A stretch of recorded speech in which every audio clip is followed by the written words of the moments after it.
Welcome to the Global Scicomm meetup. Number three, the basis of these meetups is basically to let everyone from around the world have direct access to each other and share in conversations related to science communication and our global citizenship. It's an increasingly global world, and we're talking to each other in English in this particular situation, but actually there's so many different ways we can communicate and speak, and so many problems to overcome. And AI is helping to contribute to some of these issues and maybe create some problems as well, things that we can discuss and hear about a bit more. So this particular meeting is about generative AI for global science communication.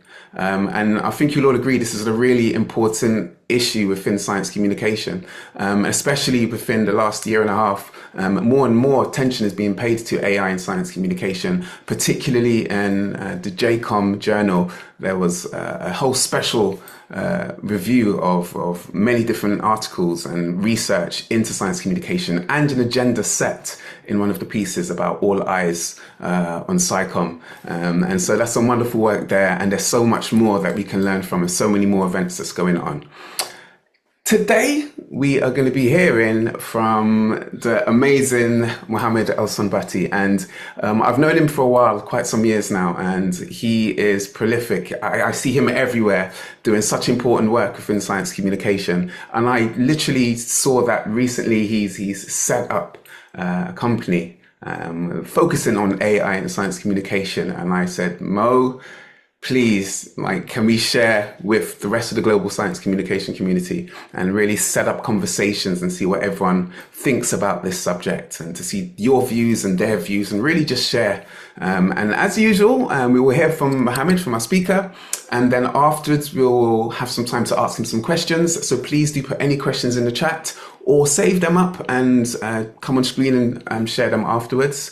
And then after that, we'll have some time in breakout rooms to speak with each other and really talk to each other and get to know each other from your own context, wherever you are in the world, to really hear about what it is, what AI is doing for you, or what you think it should or isn't doing for you. So with that said, let's get on with the main event. And I'd like to introduce to share with you about generative AI for science communication across the globe, Mohamed Elsonbaty. Welcome everyone. Good morning, good afternoon, good evening, depends on where you are. I can see already very global across the globe. And thank you, John, for having me.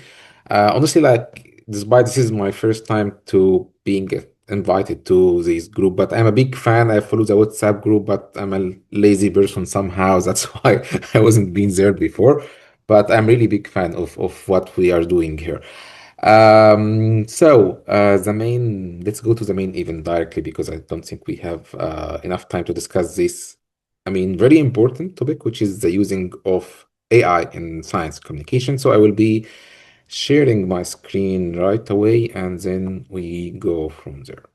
Okay, so hope that you can see my screen now. Perfect. So welcome everyone to our session today, Generative Artificial Intelligence, known as GenAI for global science communication.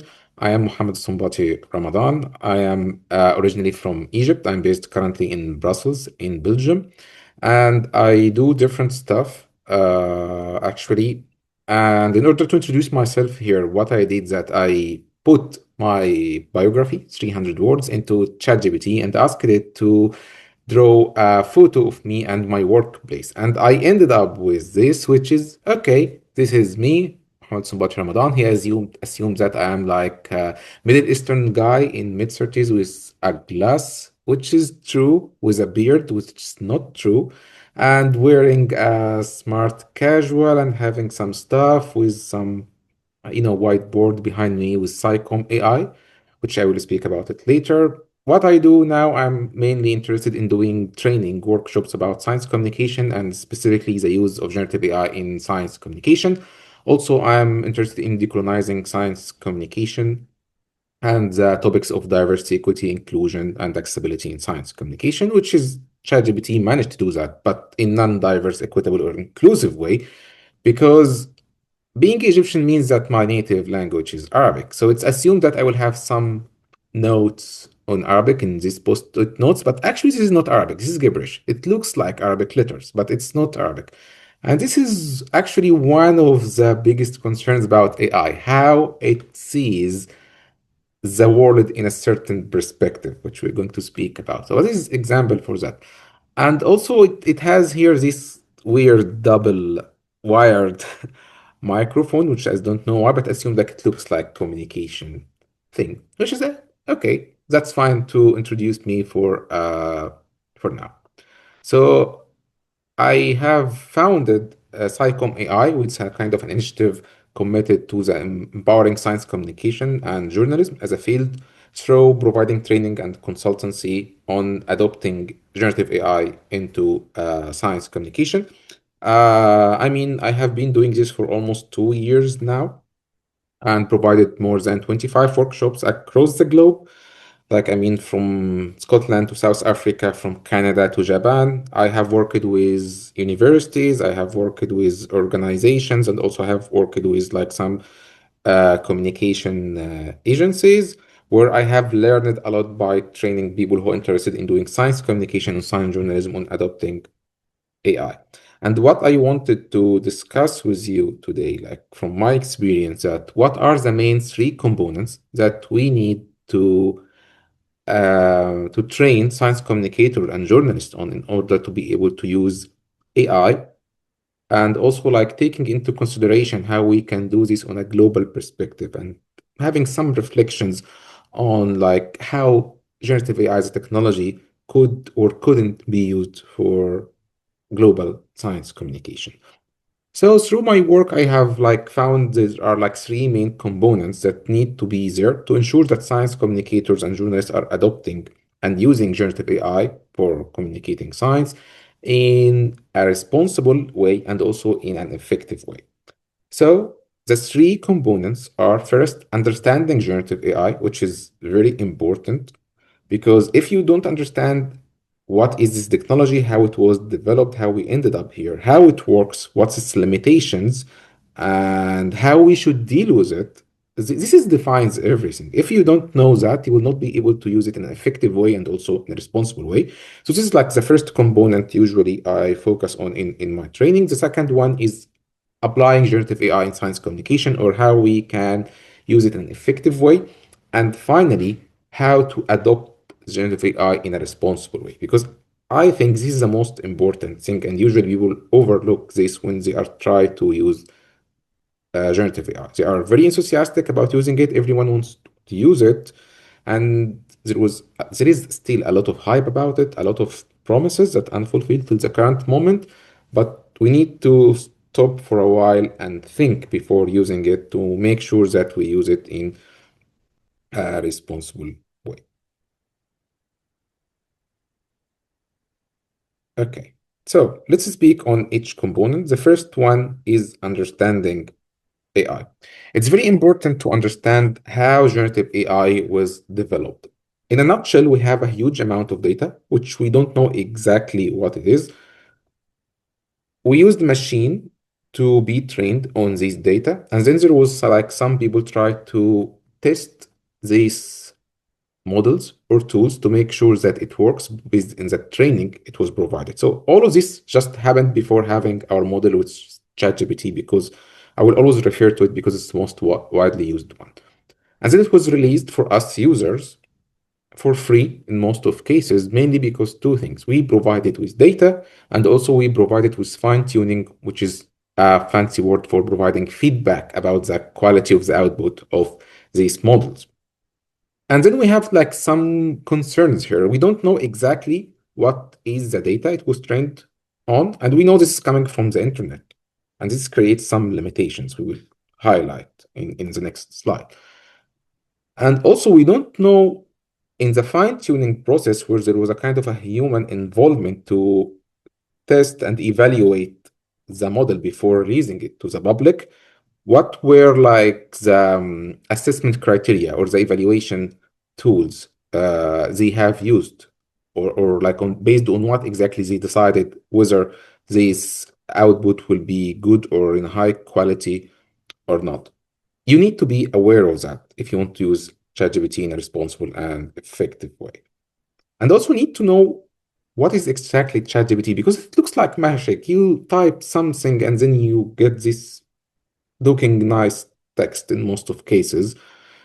How this work? Actually, in a nutshell, ChatGPT is a kind of a fancy autocomplete. So I quote here Ethan Mollick, one of the people I would like to follow in the world of generative AI, because ChatGPT, by the end of the day, is just a fancy statistical model that is trying to predict the next word in a sequence to generate coherent and relevant text. So ChatGPT doesn't understand what it says.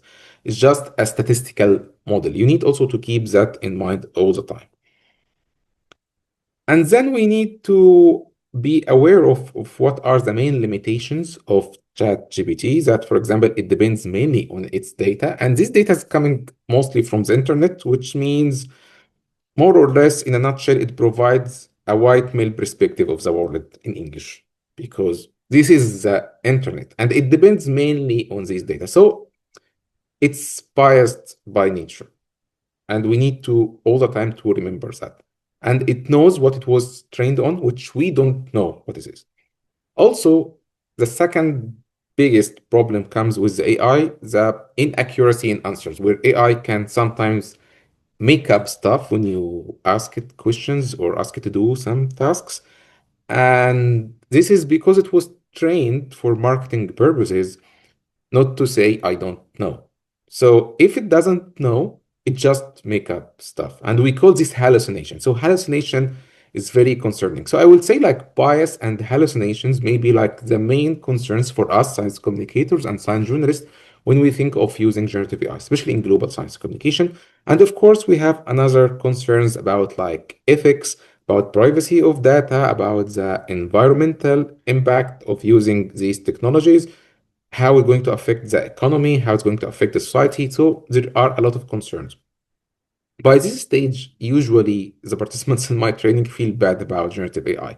But then I would say, okay, based on what we have known about the AI so far, trying to understand it in a nutshell, here is the way you should think of using generative AI in your work. Generative AI here is superhuman AI intern with some restrictions. Intern here is the key word. You need to realize that at its best, AI is an intern because it can do mistakes, it needs training and supervision, and you need to review that as a human.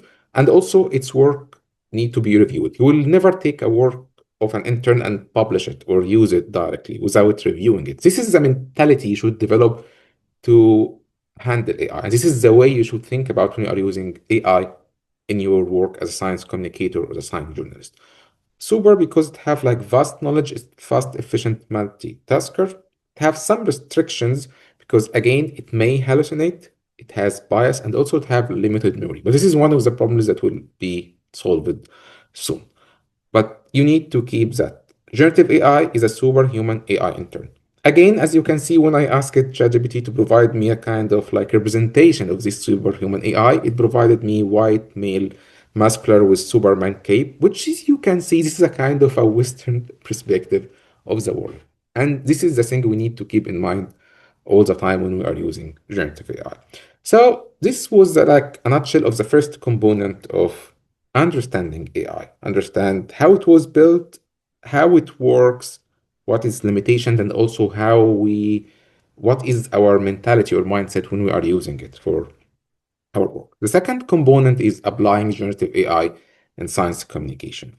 And or in another way, how you can use generative AI in an effective way. So you understand now how it works. Based on that, you start to know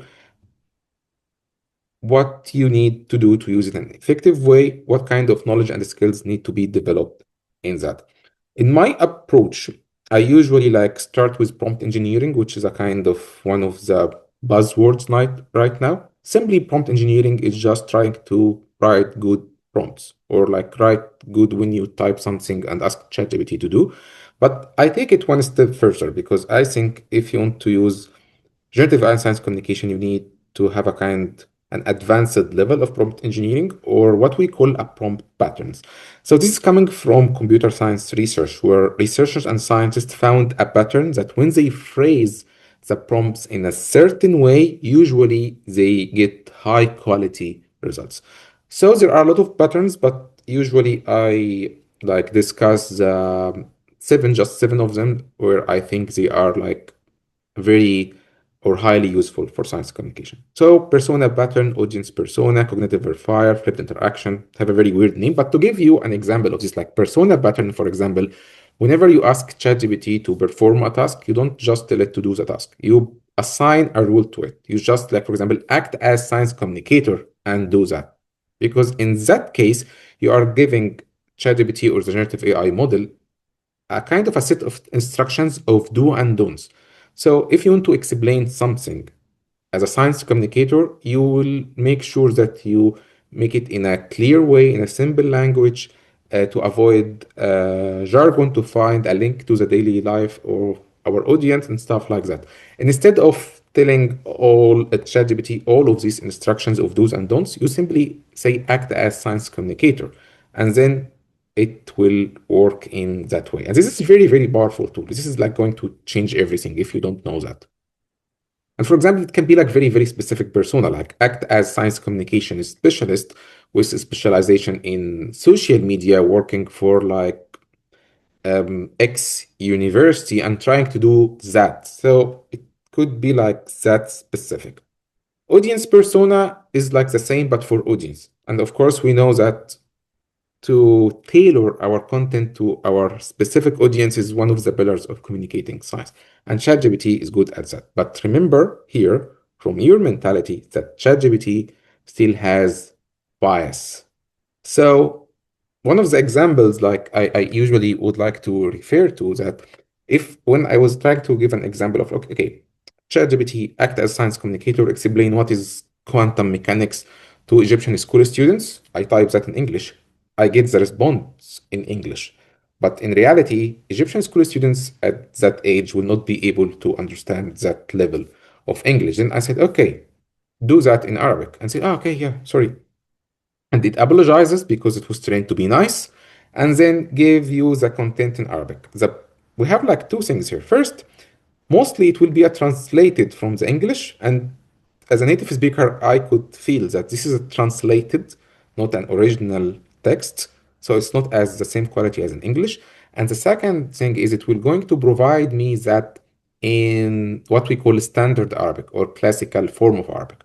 So if you don't know Arabic, it's a kind of very unique language because all Arab speaking are like writing in a standard way. We call this modern standard Arabic, but our spoken language is completely different from a country to a country. So Egyptian Arabic is different from Saudi Arabic, is different from Tunisian Arabic, and it's completely different as it would in some cases be as a kind of second language. So in our daily lives, the spoken language, as me as an Egyptian, I will speak the Egyptian Arabic. But when we are writing, anyone will write in the standard language and everyone will be able to read that text. So use this mainly for writing. So ChatGPT will give me the answer in the standard language, which for, again, Egyptian students at that age, their proficiency in the standard language, which is only taught at the school, will not be in that level. That's one thing. The other thing is, okay, I told ChatGPT that it need to be in Egyptian spoken language. What it does is redraft that text and put some scattered Egyptian words here and there. To give you an example of how this would look for an Arabic reader, it looks like an American try to fake British accent. You feel like this is not natural, this is not normal. So if you are aware of that, then you realize that you need to overcome this or find a way to overcome this. So we have like usually I discussed like different problems and they are like prompt patterns and they are getting like more complex. And I combine this with something else, prompt techniques. Like for example, one of the techniques I used combining patterns that in the same prompt I can use different patterns together because this is going to maximize the efficiency of how I'm using ChatGPT. So I combine these seven prompt patterns with these three techniques. Here you are kind of an intermediate level of how you are using generative AI to communicate science.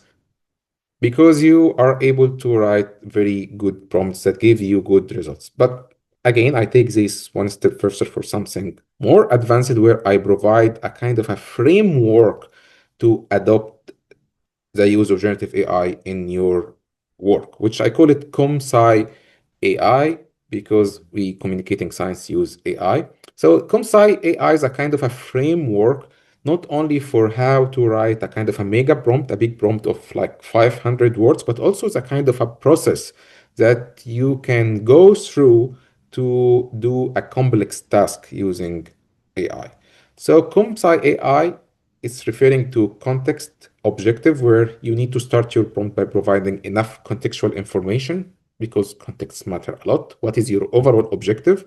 M for your mindset that AI is a superhuman AI intern. You need to keep that in your mind all the time.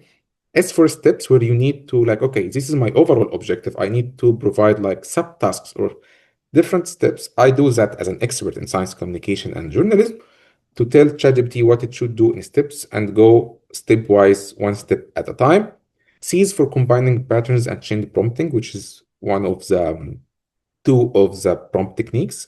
And then I for input and information, because I told you, remember that ChatGPT has a kind of dependency on the data it was trained on. So in many cases, it might not be no, I mean, the information we'd like to provide, or if we want to avoid this hallucination, we just give it the information we'd like to use and ask it to work exclusively using piece of information. And finally, AI is for always review. You need always to review the output. Again, my mindset at an intern. And finally, to iterate and improve to make sure that it's not only giving one good prompt to ChatGPT and it will do the task and that's it. No, you work with it as you will work with an intern to make sure that your work is of higher quality, not to do your job. So this would be an example of the whole process, like of me giving like instruction to ChatGPT and reviewing and trying to iterating and improving the output. So it's kind of a process, not only like one thing. So if you can see these three layers, like the prompt patterns and maximizing its impact with prompt techniques combined with the framework of ComSci AI, this kind of like give you a very good way to use science communication, sorry, to use generative AI in your science communication work in an effective way. And this is usually. So to do all of this usually take me around 2 full days of training to cover all of this. And finally, if you know now you understand AI and you know how you can use it in an effective way, you need to adopt it in a responsible way. So how to use generative AI responsibly in a science communication? And here where I tell like all the participants usually that I don't have answers or I don't have all the answers for this, but I help them to ask the right questions. Because like generative AI is changing all the time. We need to keep experimenting with what works and what doesn't work. What is a responsible use or not? You need to find your own way of that because it could be a kind of relative somehow depends on the context of your work. Where do you work exactly? What kind of an organization, what kind of objective you would like to achieve from this science communication activity? You need to find your own way. That's my first advice. But what you need to keep in your mind all the time that be aware of the bias of AI, and then through the understanding and the effective use of AI, you try to minimize this to the lowest.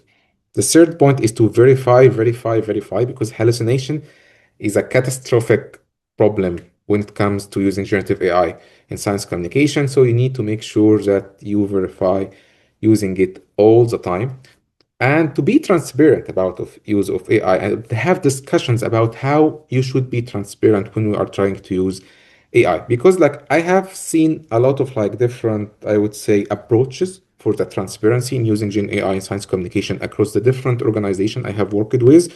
Because some of them say, okay, generative AI or ChatGPT is something like Microsoft Word or PowerPoint. You don't declare that you are using them, or like Photoshop when you are developing something. And some people say that, no, you need to say that I have used generative AI. But sometimes people will be more skeptic about the content produced by generative AI or if you declare it. So some people will try to say, okay, we will avoid using generative AI at all for now, but of course this has to change sometime. And also some other people say like, okay, we can be transparent about how specifically we have used it. And personally, I prefer this approach. To give you an example, like for example, in Nature, Middle East, they like produce original content and also translate some content from the English to Arabic. And what they did recently is that they started to use generative AI in the process, especially for translation. And they declared by the end of the translated news pieces that this piece was translated from the original produced article in Nature.com in English, and we translated it using AI, but it was reviewed with an expert human science translator. So I would say, okay, that's fine, where it's clear for our audience how it was developed. Finally, to ensure that you are using generative AI responsibly, you need to be aware of the legal framework and also the internal policy of organization you are in. Unfortunately, legal framework is not that well developed everywhere, and it's always, I mean, fall behind the current development in generative AI. But you need to be aware of that because what is in Europe is different from UK, is different from South Africa, is different from Saudi Arabia. You need to be aware of that. And also, if you don't have an internal policy within your organization, you need to think of that. This is a very good way to think about the governance of using generative AI in science communication. So these were like the three core components from my point of view on how we should train science communicators and journalists to adopt generative AI in their work. One last slide, John, that I would like to share with you if you're interested to know more about this. This is a research paper, and I will put that in chat later. This is like a kind of the prompt patterns that have like more than 30 prompt patterns that many of them could be used in science communication. So this is kind of a resource where I developed these patterns. And if you are like to read a book, I would suggest Co-Intelligence, book by Ethan Mollick. It's very, very insightful. If you want to learn by yourself, if you're like self-learning guy like me, I would suggest using Coursera. Coursera has a lot of amazing resources on the use of generative AI for different cases, and then you can apply what you are learning. I mean, based on your expertise in science communication, I would say that 90% of what I know on generative AI is coming from these online courses. And finally, my website, SciComm-AI.com, has some information about the masterclass I'm providing. And also, like, I mean, I would say this will be like the last activity I would do in terms of using AI in science communication for this year, because I need to take a break and have a step back and reflect because it's changing all the time. I need to update my work. And yeah, I need to keep experimenting and be updated. Feel free to contact me. I'm very responsive on my email. Again, this is another AI generated photo, but I like this one. And because of course I provided my photo to ChatGPT to try to get someone like me, but I like this one. I think this is like me. So let's have some questions, and I will put it in the chat, the resources and my email. Thank you so much, Mohammed. That was really insightful, and thank you for the way you break it down in your course, basically to kind of really, I guess, boost people's literacy with AI. And I think that's potentially a big issue within science communication and AI is that people just don't know. um, Yes. and it's kind of, I guess, why people would need to go on courses and seek out more particular information about how it influences and impacts upon their work. So a quick question I wanted to ask you first, Mohammed, is when you do this work so far, what types of audiences have you found have been interested in your work? So what types of groups? Is it mainly journalists? Are there researchers at universities? Is there any particular groups that you find frequent or common to your work? I would say usually science communicators could be interested, working either for like research organizations or like working in academia. Also researchers, because sometimes they feel like, okay, we can use AI to help us to do communicating science, especially in the context where you don't have a kind of developed science communication ecosystem. So for example, your university doesn't have a science communication officer or something like that. You need to do that yourself. So people are interested in that way. I would say journalists are more skeptic about using it because they think that if they used AI, it will replace them because AI will write instead of them. And then I have to clarify that this is not the case. You need to work with it to help you do a better job, not to write for you. So I mean, I can use. I mean, I'm a science journalist and I use AI in my work, but I will never allow AI to write my work because by the end of the day, I'm the owner of this work, and I would like that my name is on this work, so this is my work. But I use it, for example, to give me feedback, or because sometimes when I write in English, which is not my native language, to make sure that it looks nice, it looks okay. But again, also again, to make sure that I do this in a responsible way, in an effective way. Yeah, that's very interesting because I think there's a lot of commentary about roles that AI plays within science and communication. So, to what degree does that have agency within what we try to do? And I think that's an age-old question of technologies and machines that were created to assist us, but then increasingly take over some jobs, which the theory, I guess, would be that it assists us in freeing us up time to concentrate on things that we can uniquely do, and so not the mundane. And I guess the argument would be to what degree AI does that. We can come back to that actually, because we have a few questions. And we'll come back to the degree, aspects of agency. But let's see a question from Laura Durnford, which is, and if anyone would like to kind of just actually say it out loud, just let me know and you can actually come onto the screen, but I'll read it out if not. So she asked, does your framework only work only for text outputs of generative AI or also for image, video, and audio? So is it multimodal or just a framework based on text? So, I mean, when I developed it the first time, like we didn't have this multimodal AI so far, but I was using it, for example, rather than to give me a video, but to help me to develop a script for a video or a podcast, for example. So it was used. And also with the recent updates, I would say also it works because, again, it's a kind of a process, a framework for a process, not necessarily to write good prompts, but how to work with the generative AI. So you can use it, for example, to produce, I mean, I would say audio or video output, because by the end of it, like the audio and the video, just the medium, but you need to use ChatGPT to do all the work or to help you in doing all the work before having the final output in that case. Yeah, I think that's really interesting. So I was speaking to some people who were talking about the ability of AI to take over in making a movie. So it can make the sound, it can do the video, it can do everything for you.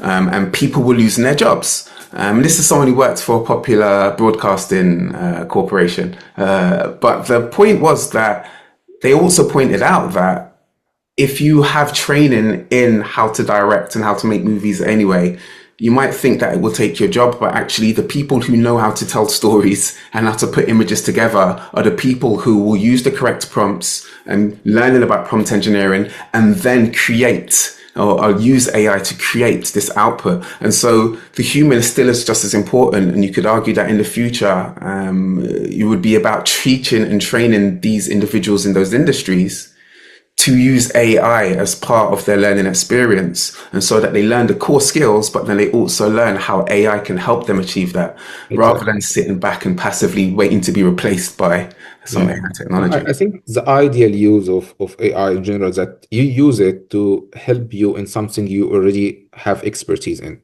I mean, if you use it in something you don't have an expertise, like for example, I don't do podcasts. So if I use ChatGPT, yes, it could help me to do podcasts because I know the basics. But by the end of the day, the quality of work will be below average so far. I mean, for the models we have, the same applies for videos. But when I use it in something I'm really expert in and I know how to use it, this is a life changer because in that case, I mean, even in my framework, when I put like a steps, you need to know what the steps are to produce this kind of work, and you need to tell ChatGPT we are going to do this work through these steps. So rather, for example, telling it to write a news piece for you, you go through the process of doing writing a news piece, starting from researching and drafting and things about idea and reviewing and editing, and you work with it. I mean, stepwise. You need to be expert to be able to do that.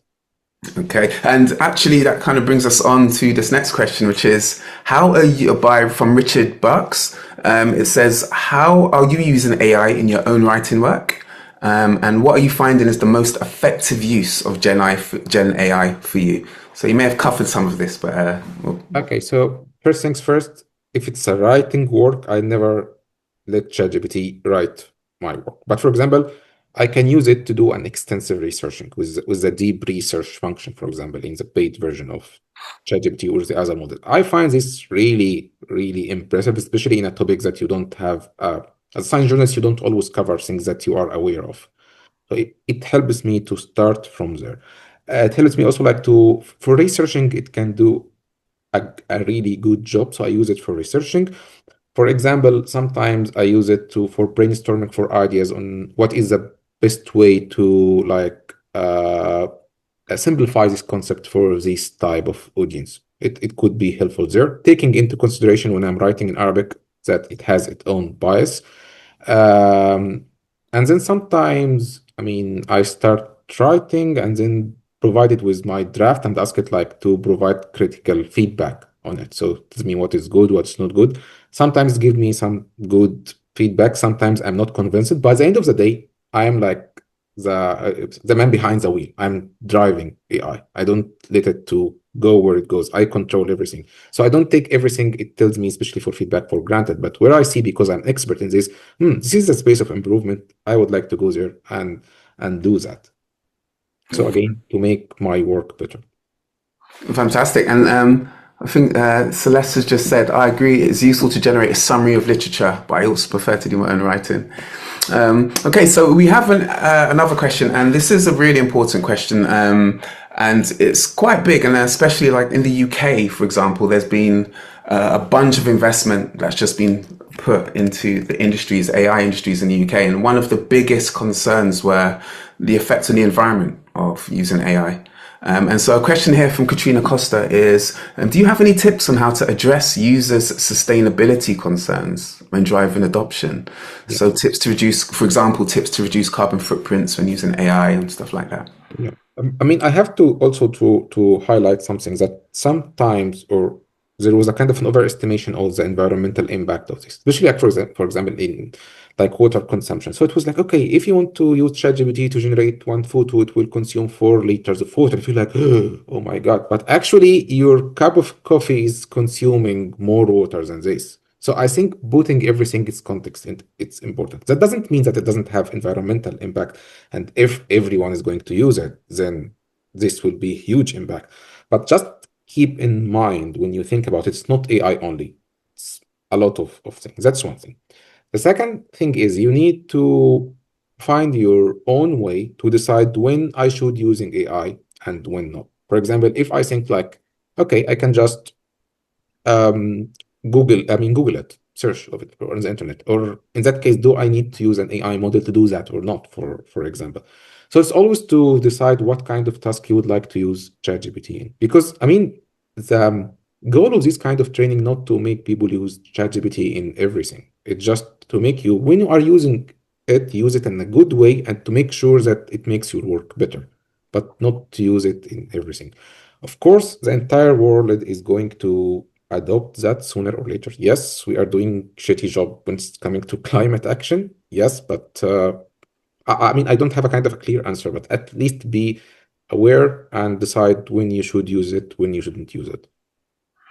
But yeah, I think when you said about like the climate action and the way the world is kind of misbalanced, there's always vast inequities. And technology is always a classic thing. And one of the big things that was mentioned when it's regarding to climate and people's use of technology, for example, vehicles and polluting vehicles in particular, was that the typically Western world has enjoyed having all these cars and big vehicles and polluting the atmosphere, allowing them to get around and be super efficient getting to work and whatever else it is. Whereas there's been other countries who's kind of paying the burden of this pollution where they're feeling the effects of the climate, but they're not actually getting to reap the benefits of the use of these technologies. And fast forward now to AI, where the potential is that the people using AI are creating it without a worry or concern about the effects. And the people who will potentially reap the burdens of that use maybe do not get to use AI as much. And I guess as we move into the future, how would we negotiate that imbalance globally? Is it a case of trying to democratize the use of AI so that everyone's using it and everyone's feeling the burdens equally? Is that even a thing that can be quantified or made happen? Can you bring the burden across to the countries that are using it most? Is there a way of offsetting that? And I think these are important questions. And of course, anybody who's in the room, please do be prepared to share with us your particular context, how you feel AI is impacting your region, whether you feel you're feeling more of the benefits or the burdens where you live. Because I think these are interesting conversations to bring. And we don't have the answers ourselves. We have a limited amount of knowledge, but it's hopeful that in meetups like this, we can share with each other and kind of come to some semblance of an idea about this together. So let's continue to talk, and we'll jump into breakout rooms shortly to really look at some of these issues. Okay, let's have another question. I saw, okay, there's Shona was recommended a talk, an interview to check. So everyone just look in the chat if you want to see that talk and check it out yourself.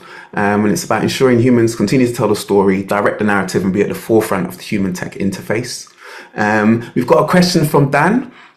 He asked, do you find different LLMs, so large language models, are better suited to different tasks, e.g. ChatGPT, Claude, Gemini?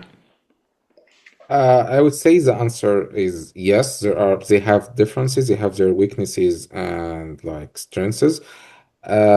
But the problem is this is kind of changing all the time. So, I mean, if you ask me this question 2 weeks ago, I will give you a different answer. So I would say usually I tend to use ChatGPT because I know how to use it in an effective way. But again, I mean, this kind of framework and patterns and techniques are universal. So once you know this, you can use them in any LLM. But I used to use ChatGPT because it's the most widely used. So I know that a lot of people have like provided feedback about it. And in the same time, I would say ChatGPT is going, I mean, ChatGPT is kind of a generalist that do almost good or very good job in most of cases. But in some cases, like for example, we know that Claude is better in coding, for example, than ChatGPT. So you need to find that way. Nowadays, the new model of Gemini 3 was just released last week. This is like the new thing. This is very good, and everyone agrees that it's better than the latest version of ChatGPT 5.1. But I haven't tried it myself yet. Everyone is like speaking about the Nano Banana Pro for like image generation. It was able like to, I have seen a lot of science communicator who has used it over the last week to develop infographics or like explaining, really difficult scientific concepts in a matter of minutes with a very nice design. So yes, it could be better in some cases, but it's changed from time to time and you need to take care of that. By the end of the day, you need to find what works good. So my advice is like, okay, try the free version because it gives you most of the options across different LLMs, and then you will find, okay, I find myself here, it works good for me, I go there, so I go for the paid version for this if I want to use it for in a professional way. Fantastic. And I actually, there were so many different things that I wanted to touch on a bit deeper. Really touched on AI literacy, obviously access and capacity across the globe. I think that's an important thing to think about in global science communication. One thing I'm also interested in is language. And I think on a global science communication aspect, language is huge, not just to spell check and things like that, but actually to translate materials into other languages. And obviously English has become the lingua franca for science. It's the main language that people communicate together in, from different countries. And for communication, that really is really helpful. But it has been shown to create huge biases in the actual technology itself. And so AI has these inherent biases as a result of English being the language where most people are speaking in. The people who can afford the AI technologies and to use them tend to speak English. There's been shown that younger people and people in universities tend to use a lot of AI more and have a better awareness of it and get a better response from it. And the thing is, in educational circumstances, a lot of, and science in particular, because it's in English, people are working within this biased arena. I mean, I would like to add something here because I mean, usually what I advise that think of ChatGPT as a our superhuman AI in terms that English is its native language. Because I could see whenever I work in Arabic that definitely this was, I mean, produced as an English text that was translated in Arabic. I can clearly see that. So usually my advice, if you work in another language, do everything in English, and then for the final output, ask it to translate, taking into consideration like certain context, or try to provide more information to it on like what type of audiences and what it should take care of. But this is because it was trained mainly in English. Recently, I have a conversation with someone in Dubai who is like trying to develop a native Arabic AI model, and they told us that because, I mean, it's not only about that the model was trained in English, but actually the let's say the architecture of how the model was built, it was designed to be trained on an English data, which means even if you decided to use other language to train the model, it doesn't understand the other language in the same way. And they ended up finding that when then they use some of the Chinese LLMs as a core to train it on Arabic data, it works better than the English because the structure of the Chinese language will be more close to Arabic compared to the English. And that was fascinating for me. So it's not even about the content only, it's about the technology, how it was developed itself to serve this language, not others. I think at this point, and I realized that we've got to half past, and so I know Mohammed's got to go, and we've got to the end. And so at this point, I'll give the last words to Mohammed. Maybe you can reflect on some of the things that we just said. But thank you everyone for joining. And remember, there is a WhatsApp group if you want to just converse with each other more. But Mohammed, please could you provide final thoughts from yourself? Yes, like it's a kind of a kind of my final comment to all of what you have discussed right now. That actually this makes me happy when I see science communicators and researchers, people who are interested in science communication, that they are skeptic about the use of AI. That makes me happy, and actually that's what I wanted to do. I don't want you to just use AI for the sake of using AI, or because everyone is using it, or you are obliged to do it, and there is a hype there. No, I need you to stop and think before you are using it. Being skeptic about it is healthy, so keep being skeptic. That's really good. That if we are all skeptic, we will make sure that the technology develops in the right way. Unless we are going in another direction, which I don't want to be there. So I hope you've all had a inspirational few hours, and please do take your learning and ideas forward, and let's see if we can use AI for good within science communication, but also be wary of its downsides and be critical of it, because we are the humans in the loop, and it's not anyone else's responsibilities. It's for us to step up, be responsible in the way we use it, demand responsibility from the technology companies that create it, and also demand this from our government to introduce policies to protect us and our future. So thank you everyone for coming. For John Chase, thank you Mohammed. All the best. It's Global Scicomm. Bye bye. Bye. Have a great day. Bye.